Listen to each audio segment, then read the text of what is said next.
Baiklah,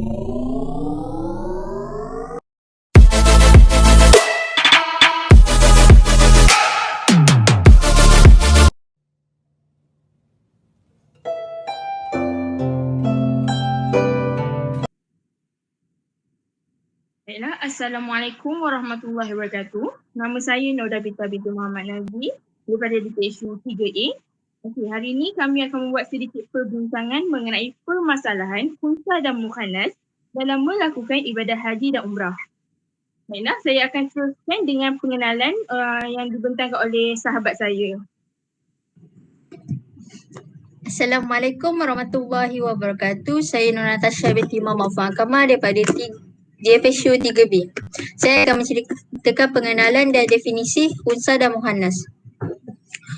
Khunsa dan mukhannas adalah kecelaruan pada jantina seseorang dalam permasalahan ibadat fardu, wajib ataupun sunat hendaklah merujuk kepada doktor pakar dan hanya doktor pakar yang boleh menentukan kedudukannya sama ada individu tersebut cenderung menjadi lelaki atau perempuan.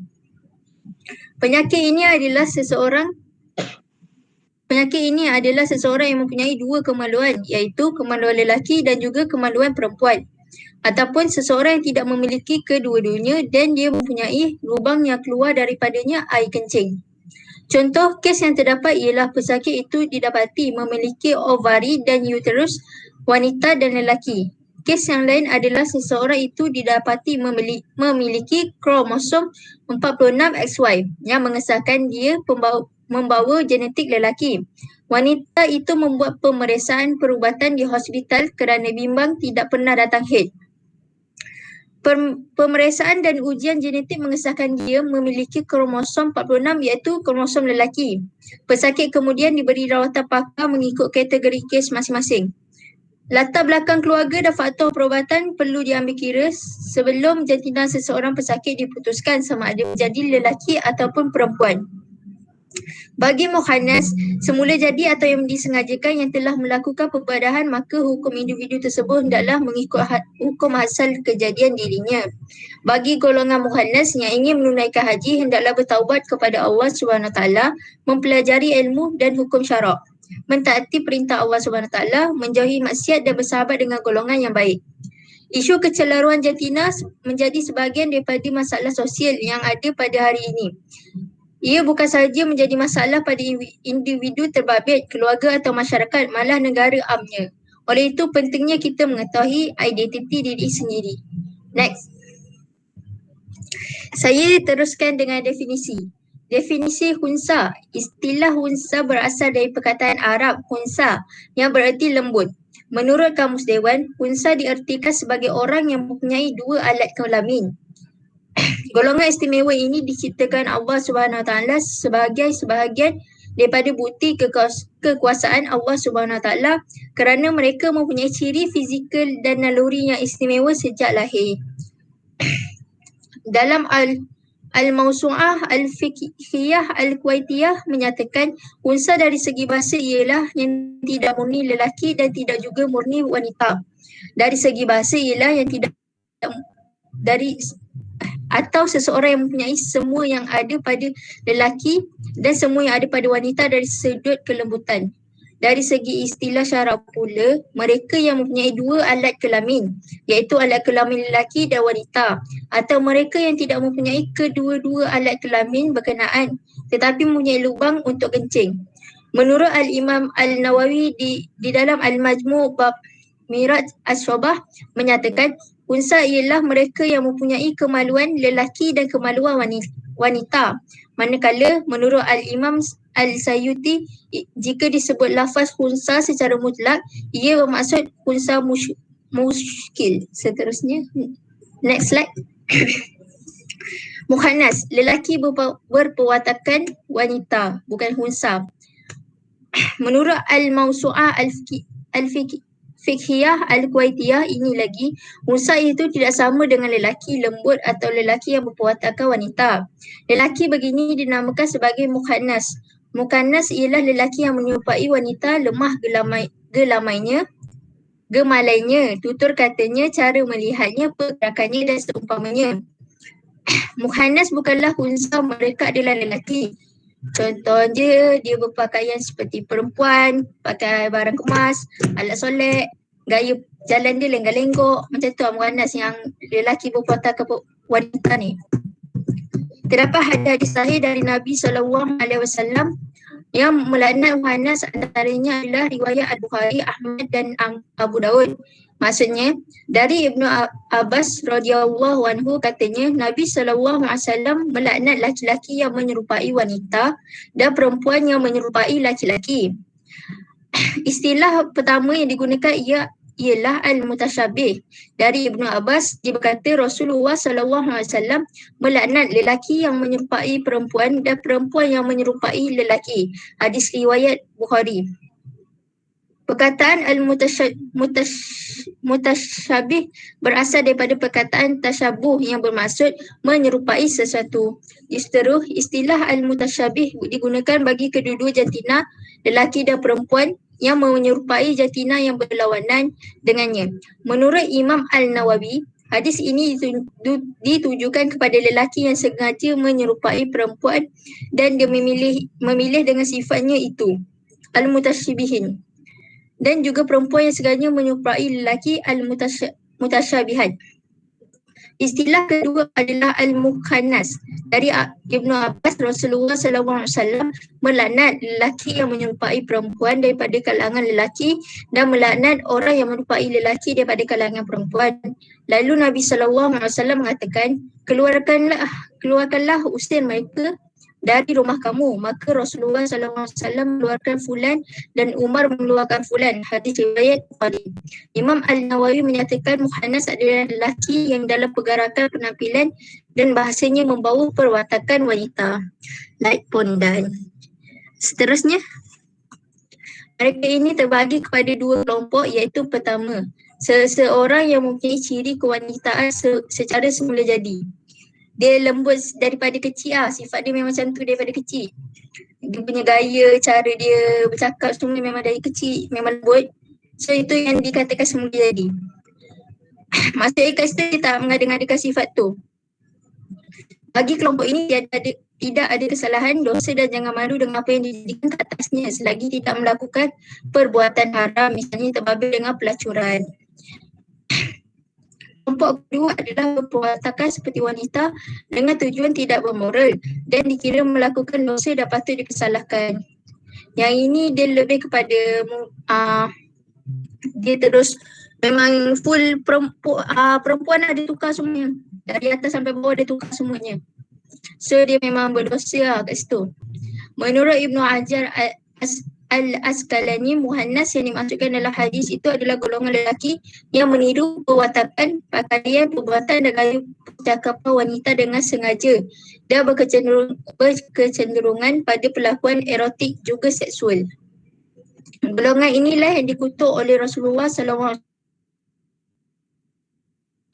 Istilah ketiga disebut sebagai al-mutarajjilat, merujuk kepada wanita yang menyerupai lelaki dari segi pakaian, percakapan dan perbuatan, berlawanan dengan sikap al-mukhannas, lelaki menyerupai wanita.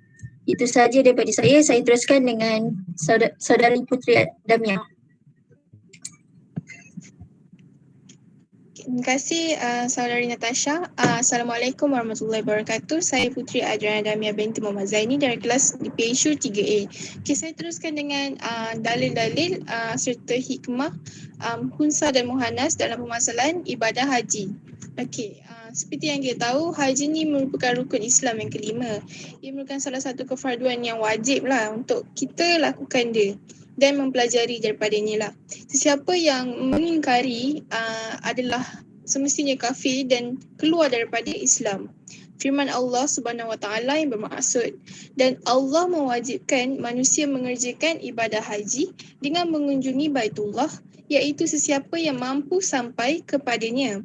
Dan sesiapa yang kufur, iaitu mengingkari kewajipan ibadah haji itu, maka sesungguhnya Allah Maha Kaya tidak menghajatkan sesuatu pun dari kalian sekalian makhluk. Surah Al-Imran ayat 97. Selain itu, di sini begitu juga dengan satu hadis yang diriwayatkan oleh Abu Hurairah radhiyallahu anhu, sabda Nabi SAW yang bermaksud, Islam diasaskan atas 5 perkara, iaitu bersaksi bahawa tiada Tuhan yang disembah melainkan Allah dan Muhammad ialah Rasulullah. Mendirikan solat, menunaikan zakat, berpuasa pada bulan Ramadan dan mengerjakan haji ke Baitullah bagi mereka yang mampu mengunjunginya. Okey, oleh itu kita bersepakat bahawa ibadah haji ni merupakan satu kefarduan yang tiada seorang di kalangan mereka ni berpendapat sebaliknya. Oleh itu, mereka menghukumkan kafir kepada yang mengingkarinya, sesuatu yang telah ditetapkan oleh Al-Quran, Al-Sunnah dan juga Al-Ijma'. Okey, riwayat Al-Bukhari dan Muslim. Seterusnya, kewajipan seseorang tu untuk menunaikan haji ni sekiranya cukup syarat wajib haji. Di antaranya adalah aman di dalam perjalanan semasa menunaikan haji, tidak diwajibkan untuk menunaikan umrah dan haji sekiranya terdapat ancaman terhadap dirinya ataupun harta disebabkan kemudaratan.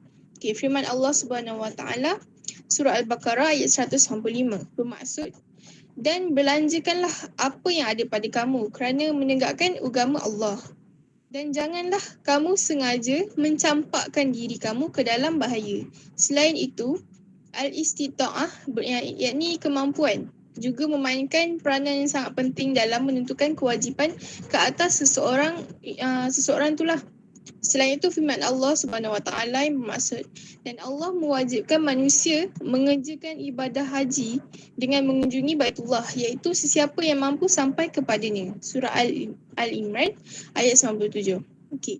Yang disebut tadi dengan kemampuan apabila seorang itu memiliki harta yang mencukupi untuk mengerjakan haji dan juga umrah. Harta ini termasuklah macam tambang pengangkutan, pembelanjaan, pergi dan balik, bayaran visa pasport perjalanan dan upah pemandu haji dan umrah sebagaimana yang dikehendaki pemerintah lah. Dan kesemua juga harta itu mestilah lebihan daripada jumlah hutang dan pembelanjaan ahli keluarganya selama mana ketiadaan dia. Okay. Seterusnya. Okay, kita masuk kepada hikmah Hunsa dan Muhannas dalam permasalahan ibadah haji. Okay, Dr. Azhan Hassan, seorang pembantu profesor dalam bidang perundangan Islam di Universiti Islam Antarabangsa Malaysia UIAM, juga ada menceritakan atau mengatakan mengenai isu ni. Beliau ni memberikan pendapat berdasarkan pengalaman beliau yang pernah didatangi oleh seorang transgender yang ingin menunaikan haji kerana dia ingin bertaubat. Lepas tu antara langkah yang awal yang dia perlu buat ialah dia kena perlu kembali kepada fitrah yang asal. Itu semestinya lah. Sebab kerana hal ini kerana penukaran jantina memang semestinya berdosa lah, dihukumkan dengan hukuman yang sangat berat lah. Lepas tu, dia sepatutnya bertaubat daripada dosa itu terlebih dahulu. Sekiranya seorang transgender ni menunaikan umrah ataupun haji, berpakaian persis seorang lelaki, akan tetapi keadaan tubuh badannya adalah seorang wanita, hal ini akan mengundang berlakunya fitnah. Okey, jika seorang transgender menunaikan hal itu juga akan ada tindakan yang mengundangkan dosa kerana memang pada asalnya tindakan menukar jantina adalah satu tindakan yang sangat berdosa. Jadi kedua-dua perbuatan ni perlu adalah salah dan boleh mengundang kepada supaya mengundang kepada fitnah dan dosa. Okey, saranan daripada beliau iaitu Dr. Azhan Hassan tadi, beliau mengatakan bahawa supaya menangguhkan niat untuk menunaikan haji dan fokus untuk berubah kepada fitrah asal dulu. Okay. Antara langkah yang awal yang perlu diambil ialah pertama, berhenti daripada pengambilan ubat hormon. Seterusnya, mendapatkan nasihat doktor untuk bantuan daripada aspek fizikal jika diperlukan, dan dapatkan juga pandangan agamawan tentang keadaan tubuh badan sama ada sesuai ataupun tidak untuk menunaikan haji. Hal ini bagi mengelakkan berlakunya fitnah. Kita teruskan dengan Allah berfirman dalam surah Fatir ayat 45 yang bermaksud, dan kalaulah Allah mengirakan kesalahan manusia serta terus menyeksakan mereka disebabkan amal-amal jahat yang mereka telah kerjakan, tentulah ia tidak membiarkan tinggal di muka bumi sesuatu makhluk yang bergerak, akan tetapi dia tidak bertindak dengan serta-merta. Bahkan ia memberi tempoh kepada mereka hingga ke suatu masa yang tertentu. Kemudian apabila sampai tempoh mereka, maka Allah akan membalas masing-masing dengan adilnya. Kerana sesungguhnya Allah ni sentiasa melihat keadaan hamba-hambanya. Akhir sekali,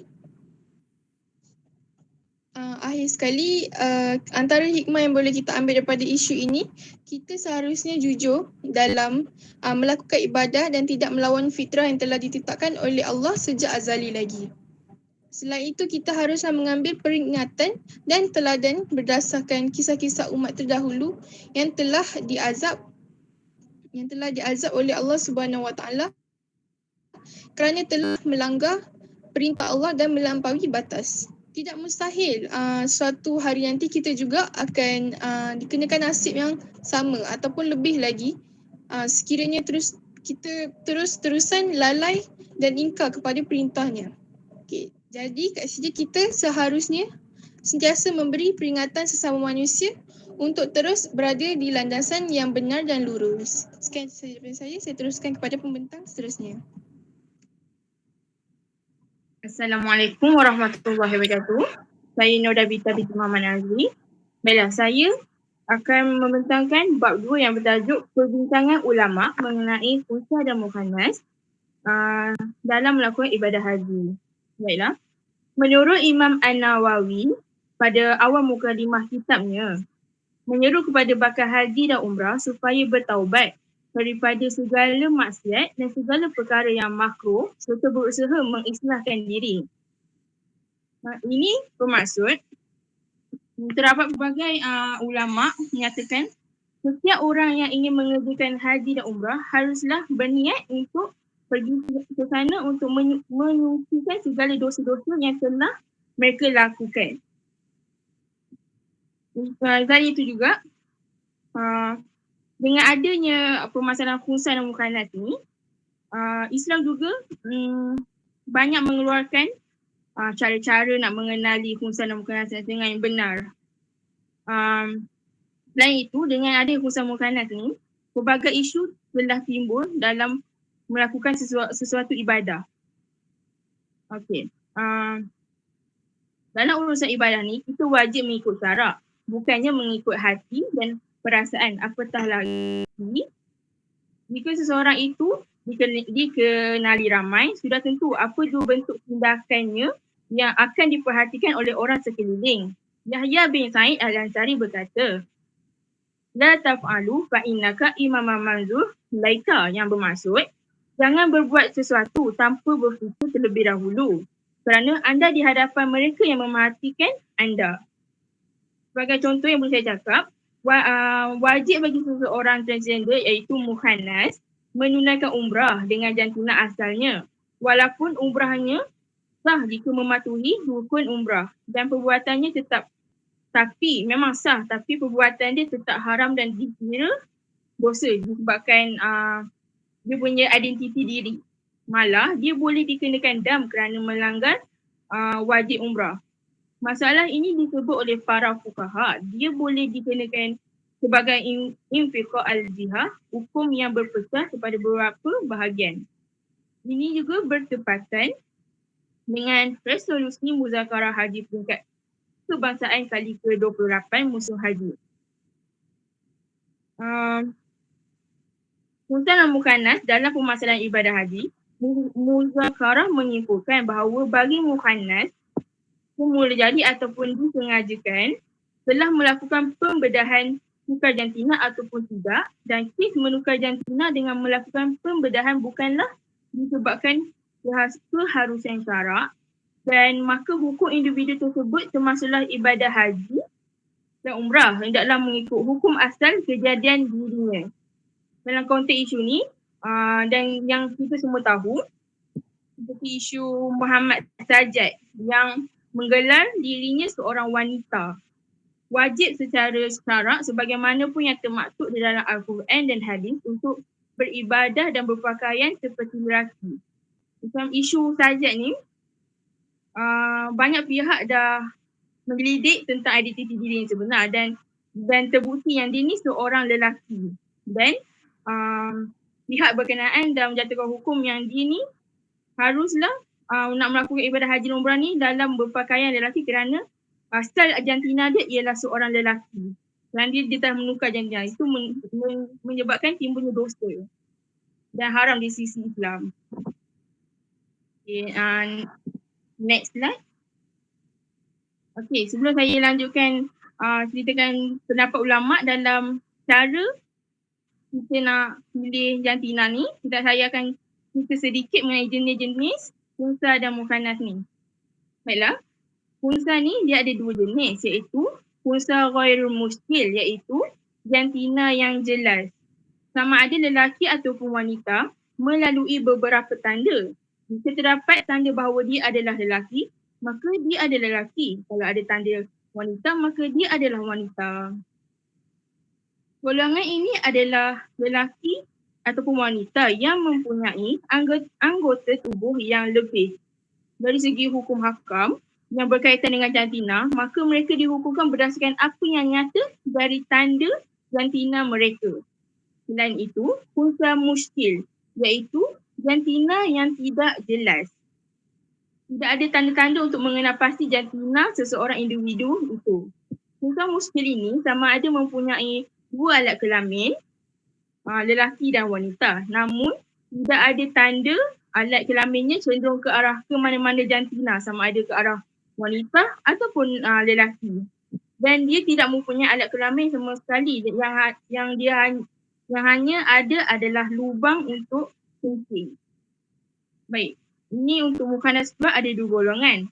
Seseorang lelaki yang menyerupai ataupun bertukar menjadi seorang wanita, terdapat dua jenis mukhannas. Yang pertama, mereka yang asalnya kejadian adalah memang begitu. Maksudnya dari kecil perwatakan dia memang dah lembut. Dia lelaki tapi perwatakan dia dari kecil memang dah lembut. Memang tak dibuat-buat. So tu tak ada salah kat situ. Dan golongan kedua pula, golongan yang menjadikan dirinya seperti wanita. Dia ni lelaki. Tapi dia yang mengadakan sifat lembut tu, sifat perempuan tu ada kat diri dia. Dia yang buat. Diri dia jadi wanita. Sedangkan dia ni asal seorang lelaki yang tulung. Dekat situ timbulnya golongan yang dikatakan dilaknat oleh Rasulullah sallallahu alaihi wasallam. Okay, next slide. Kita akan sambung pula antara mazhab yang memberitahu kita nak pilih jantina dengan tepat. Para ulama dalam kitab-kitab fiqh dan pakar perubatan terutamanya pandangan mengenai unsa muskil. Pendekatan yang diguna pakai oleh ulama fiqh dalam menentukan ketidaktentuan jantina adalah lebih kepada tanda-tanda zahir yang ada pada seseorang. Penentuan jantina diukur dengan mengenal pasti salah satu alat kelamin yang lebih dominan berbanding dengan yang satu lagi. Okay, fuqaha mazhab Hanafi, Maliki dan Hambali berpandangan jika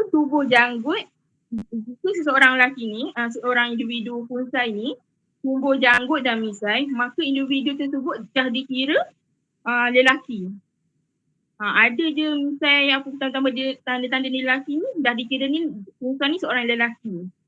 Manakala pendapat mazhab Syafi'i pula berpendapat ciri-ciri itu belum cukup. Bagi mazhab Syafi'i ni, ciri-ciri yang mazhab Maliki, Hambali, Hanafi terangkan ni belum cukup untuk membuktikan seseorang unsa itu dia ada lelaki ataupun wanita. Selain itu, mazhab Hanafi dan Hambali juga berpandangan ciri-ciri bagi untuk perempuan pula, mereka berpendapat jika wanita tu ada pembesaran dada dan datang haid macam tu, itu adalah seorang bukan tanda ni, dia tanda-tanda dia dada dia besar, itu dia cenderung ke arah wanita. Tapi fuqaha mazhab Syafi'i pula, Syafi'i dan Hambali berpendapat ciri-ciri itu mestilah disokong oleh tanda-tanda kewanitaan yang lain. Bagaimanapun, berdasarkan penyelidikan dan perkembangan dunia perubatan, masalah ketidaktentuan jantina dapat diatasi sekiranya rawatan diberikan seawal mungkin, iaitu sebelum usia 3 tahun. Kelewatan mendapatkan rawatan mungkin menjejaskan psikologi dan mendatangkan trauma kepada kanak-kanak tersebut. Okey. Selain itu, cara untuk menentukan jantina menurut ulama adalah melalui daripada mana air kencing ataupun pembuangan kecil dia keluar, saluran pembuangan air kecil dia keluar.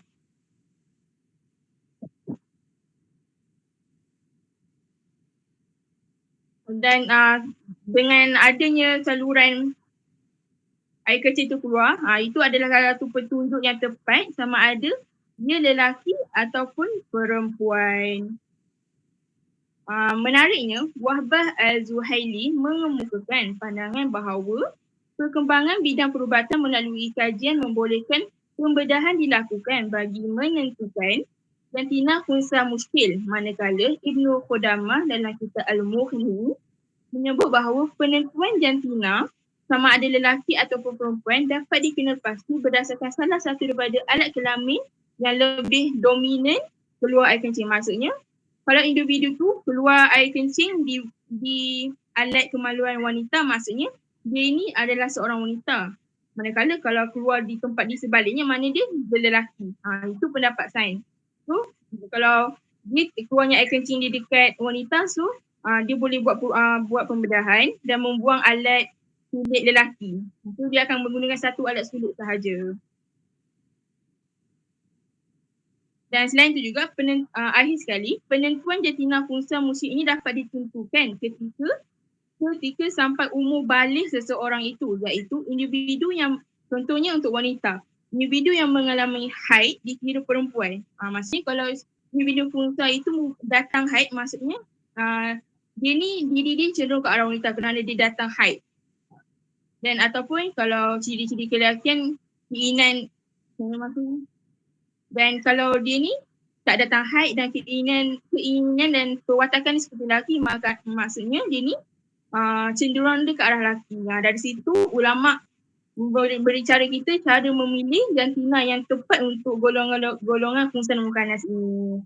Terima kasih daripada saya dan terus pula kepada sahabat saya yang seterusnya.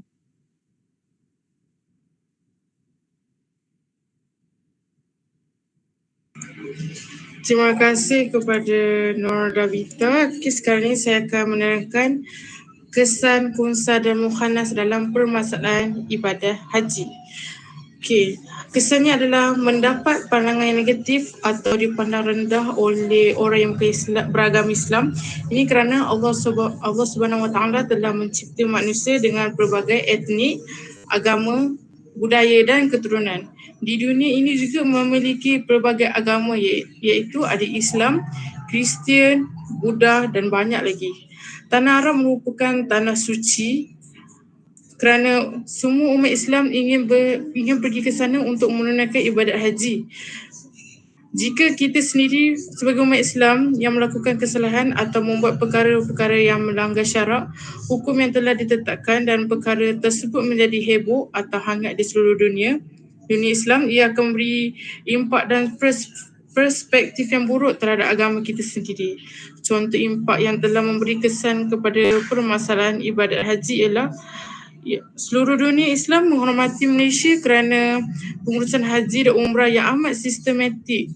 Imej Malaysia sebagai negara yang disegani dari sudut pengurusan haji dan umrah perlulah terus dipelihara.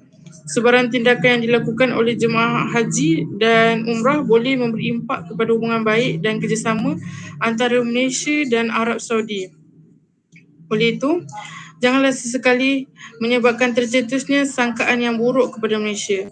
Peruntukan undang-undang syariah berhubung kesalahan wanita menyerupai lelaki iaitu pengkit dan Hukum lelaki menyerupai perempuan iaitu pondan ataupun maknya telah sedia diperuntukkan di dalam Akta Enakmen Negeri-Negeri, maka menjadi tanggungjawab pihak berautoriti untuk melaksanakannya dengan penuh amanah, berhemah dan bijaksana.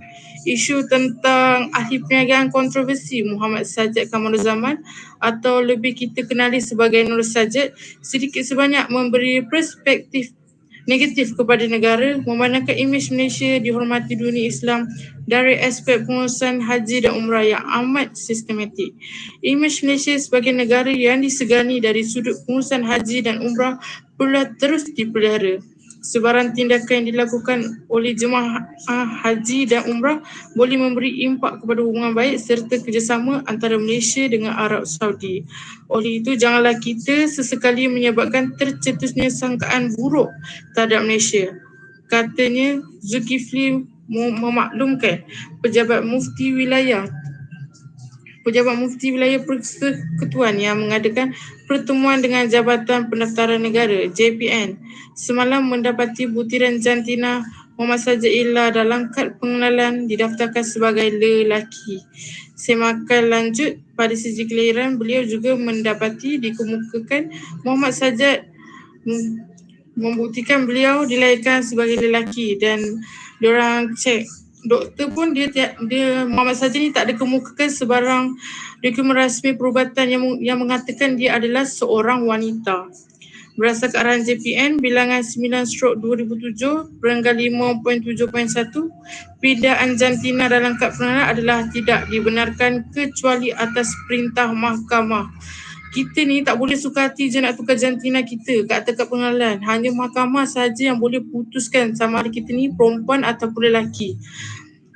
Justru itu, Zulkifli berkata pendirian PMWP mengenai jantina Muhammad Sajid ialah berdasarkan maklumat tertera dalam daftar kad pengenalan dan sejak kelahirannya. Seterusnya, kesian lain adalah haji yang dilakukan menjadi sia-sia kerana tidak diterima oleh Subhanahu Wa Taala. Ini kerana telah mengubah kejadian asal mereka, sudah terang lagi bersuluh perbuatan golongan transgender mukhannas menunaikan umrah secara tidak mengikut jantina asal mereka haram dan dikira berdosa. Seterusnya saya akan menerangkan tentang maqasid haji. Maqasid haji. Wajib bagi seseorang transgender mukhannas menunaikan umrah dengan jantina asalnya, kata Mufti Wilayah Persekutuan Datuk Dr. Zulkifli Muhammad Al-Bakri. Beliau mengulas isu Muhammad Sajid Kamaruzaman atau Nur Sajid yang berpakaian seperti wanita ketika menunaikan umrah di Mekah. Menurutnya, perbuatan mengenakan pakaian bukan mengikut jantina asal tetap haram dan dikira berdosa walaupun mematuhi rukun umrah. Malah, beliau boleh dikenakan dam kerana melanggar wajib umrah. Masalah ini disebut oleh fuqaha sebagai intifa' al-jihad, hukum yang terpecah kepada beberapa bahagian. Katanya dalam kenyataan dimuat naik di Facebook hari ini. Dalam pada itu, resolusi Muzakarah Haji peringkat kebahasaan kali ke-28 musim haji 1433 Hijrah menerusi kertas haji yang bertajuk Unsa dan Mukhannas dalam Permasalahan Ibadat Haji. Muzakarah menyimpulkan bahawa bagi mukhannas semula jadi atau disengajakan supaya mengikut hukum asal kejadian dirinya. Dalam konteks ini, Muhammad Sajid wajib secara syarak sebagaimana termaktub dalam Al-Quran dan hadis untuk beribadat dan berpakaian seperti lelaki kerana jantina beliau adalah seorang lelaki. Dalam pada itu, beliau berkata pejabat mufti wilayah Persekutuan PMWP tidak pernah terbabit dalam pengesahan identiti Muhammad Sajid yang diuruskan oleh Jabatan Kemajuan Islam Malaysia JAKIM pada 2018. Katanya, pengesahan jantina memabitkan pakar perubatan dan ia berada di bawah pengurusan pihak JAKIM. Hanya atas dasar amanah dan tanggungjawab maka PMWP mengambil inisiatif bertemu Jabatan Pendaftaran Negara JPN semalam bagi mendapatkan pengesahan butiran lengkap beliau yang tersebar di media sosial. Berdasarkan maklumat pengesahan daftar kad pengenalan penama yang diperolehi melalui JPN. Nama yang tertera adalah Muhammad Sajjad Kamaruzaman. Jantina penama didaftarkan sebagai lelaki. Simakan lanjut pada sijil kelahiran juga sama dan mendapati beliau seorang lelaki, bukannya seorang wanita. Sehingga kini tidak ada dokumen rasmi yang membuktikan beliau adalah seorang wanita. Selain itu, agensi pengelola umrah wajib bertanggungjawab sepenuhnya. Katanya, beliau berkata mereka hendaklah memelihara dan membimbing jemaah supaya mengikut hukum syarak dan undang-undang setempat dan sentiasa memberi panduan serta peringatan kepada jemaah haji agar menepati kehendak ibadat itu sendiri. Sekian daripada saya. Seterusnya saya akan memberi kepada sahabat saya. Nama saya Nur Safadina binti Abdullah Sani. Saya daripada kelas TPHU 3A. Saya akan membuat kesimpulan daripada tajuk ini. Okey, sudah jelas iaitu kusar dan mukhannas ini jika dia tidak melakukan ibadah haji dalam bentuk asal dia ataupun kejadian asal diri dia, dia dikira haram dan maka berdosa dan tidak akan diterima dia punya amalan. Okey, kat sini banyak jenis-jenis kusar ada banyak dan jenis mukhannas pun ada banyak. So kat sini dia lebih menekankan tentang ketika ibadah ni dia menekankan tentang mukhannas sebab mukhannas ni dia lelaki tetapi memakai pakaian wanita ketika menunaikan ibadah haji dan umrah. So kat situ memang pihak kerajaan dan Arab Saudi pun tidak membenarkan untuk memakai begitu. Okay, kat sini kusar ni dia ada dua, iaitu kusar wadi, iaitu seseorang yang mempunyai dua alat kelamin tetapi ada setengah yang satu boleh guna dan satu lagi tidak boleh guna. Kedua, kusar muskil. Kusar muskil ni dia lebih dia tak jelas sangat dia punya jantina dia tu. Dia muskil antara dia tu jantina wanita ataupun lelaki. Okey, kusar muskil ni bila dia nak buat ibadah haji, dia kena lebihkan jantina ataupun berpakaian jantina yang dia lebih cenderung. Contoh kalau dia macam lebih kepada perempuan, dia ada haid, dia ada berdarah semua tu kan. So dia kena melakukan dan memakai pakaian seperti wanita. Okey. Seterusnya jumrah fuqarah perbandingan bahawa hukum yang bersangkutan bagi kusar dalam mengerjakan ibadah haji dan umrah adalah mengikut hukum sebagai seorang perempuan. So kalau dipakai sebagai perempuan memang tidak akan diterima amalan dia.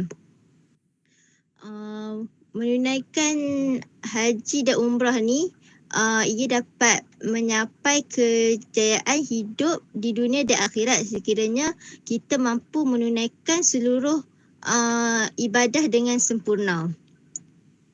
Okay. Seterusnya seseorang individu Muslim yang berjaya memelihara maruah dirinya dan mengamalkan hidup yang sempurna serta menjaga hubungan dengan Allah dan sesama manusia adalah akan mendapat kebahagiaan di dunia dan di akhirat. Okey, itu saja daripada kami. Sekian, terima kasih.